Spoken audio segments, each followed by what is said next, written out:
My life's so full today. I've so many friends and a career, and it all happened as a direct result of watching a TikTok video and calling the number that they put on there. Do you think that everything surfaces at Graceland? Like everything comes to the surface? For sure. Yeah. Everything. Everything finds a way to the surface. Which is good. That's what we want. We want things to rise so we can see what the issues are with people. And it's not rocket science. You don't need a fucking license or school. All you need is experience being an alcoholic and a drug addict, and you can see it in someone else. That's why AA is so magical. So miss me with all the professional fucking bullshit. I'm Jesse. I have 3.5 years sober. My sobriety date's April 5th, 2022. I'm from North Alabama, and I graduated this program April 2023. Big flex. Been open 5 years. There's only like 30 graduates.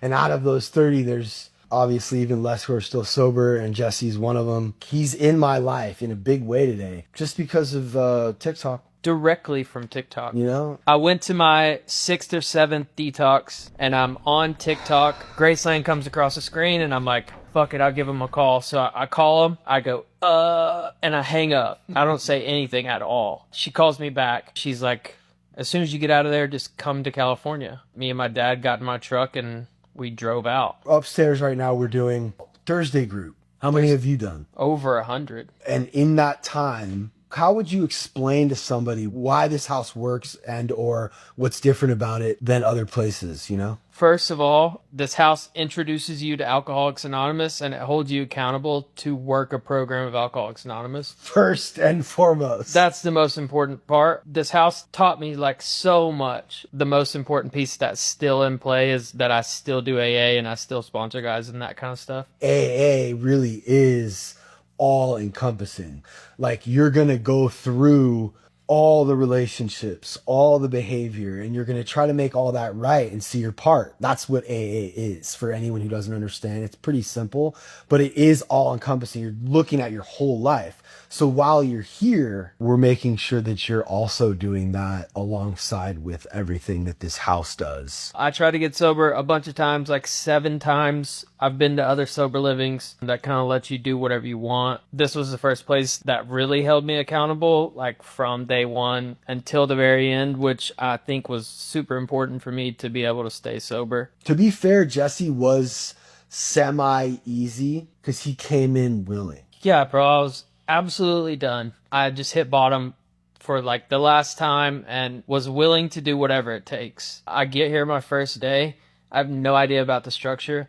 I meet some guys. We drive my dad to the airport at 5 a.m. and we're driving back here, and they start telling me all the rules, and I'm on the top bunk and I'm laying there, and it's like 30 minutes before the morning meditation. I remember laying there going like, oh, I fucked up so bad. I should not have come here, because I was just thinking about all the rules and stuff, you know, like this is about to suck. But I just did it, man. I jumped in head first, and I was done and willing to do whatever to stay sober and not get loaded anymore. So yeah, there's a difference between someone who comes in here like Jesse, who's done, and then someone who's like, just kind of trying to get the heat off. Or people that see it on TikTok and they're like, I want to go there. That looks dope. And they get here and they're not serious, and they go out the door pretty quick.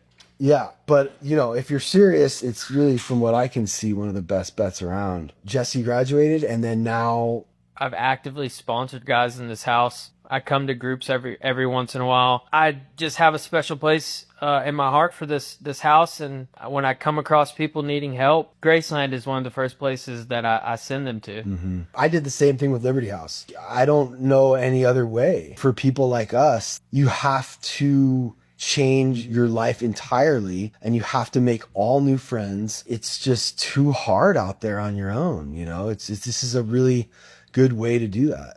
Oh, what's the craziest shit that's happened? One night we like had group until midnight. Everything's like chill. We end. Everyone takes their meds, goes to bed. We're in bed for like 30 minutes. We get woken up. They say group, go back to group, and everyone comes back downstairs, and the staff walks in, and the first thing they say is, who's fucking? And everybody went like, oh shit.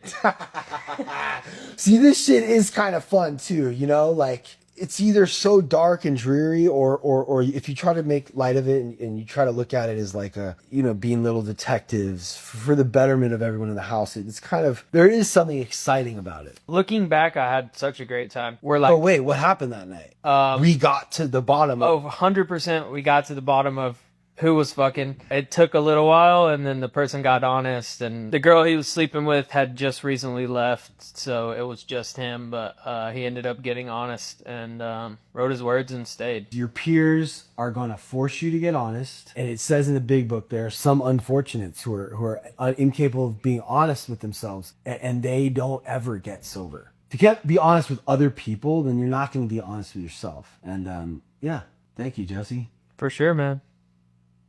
All right. I'm cool.